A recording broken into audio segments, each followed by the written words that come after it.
कर्म से अपने भाग्य को बदलना चाहते हो।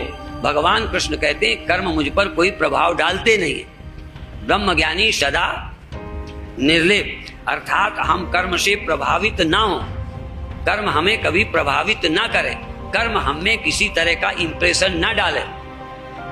तुम कहते हो कर्म से बदल जाए, अभी चूंकि अज्ञानी हैं इसलिए कर्म करके कुछ बनने का इरादा है, इसलिए कर्म करते हो। जब हम जान जाएंगे कि हमको कुछ बदलना नहीं बल्कि बदलना ही तो बुरा है, तो हम कर्म नहीं करेंगे कि हम में कोई परिवर्तन हो जाए।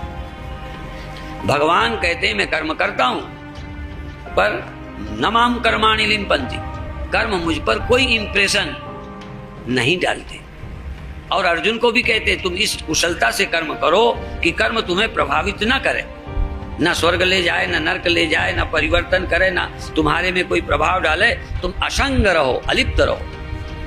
अभी तुम कर्म धनी बनते हो, प्रभावित होते हो, धन कमाकर प्रभावित होते हो, पद पाकर प्रभावित होते हो, और प्रभावित जब होते हो तो फिर न रहने पर भी प्रभावित होते हो।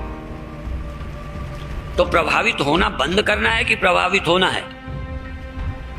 सिंपल सी बात महाराज जी कहने की कोशिश कर रहे हैं कि कर्म करो लेकिन फल की चिंता मत करो, निष्काम कर्म करो।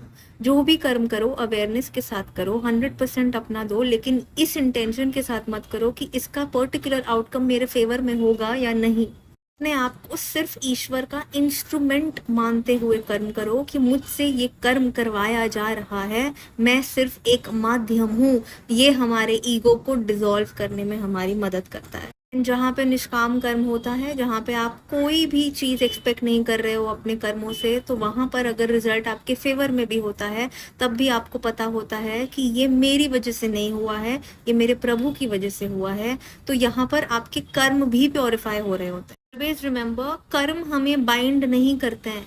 कर्मों के साथ जो हमारे इंटेंशन जुड़ जाते हैं वो हमें कार्मिक लूप में फंसा के रखते हैं, जैसे ईगो, वैलिडेशन, फियर। ये सारी चीजें जब हमारे अंदर जागती है ना, तब हम एक कर्म चक्र में फंस जाते हैं। अगर आप कोई अच्छा कर्म भी ये सोच के कर रहे हैं कि मुझे रिकग्निशन मिलेगा, रिवॉर्ड मिलेगा, पुण्य तो आप कमाएंगे, लेकिन वही कर्म चक्र में आप फिर से फंसते जाएंगे।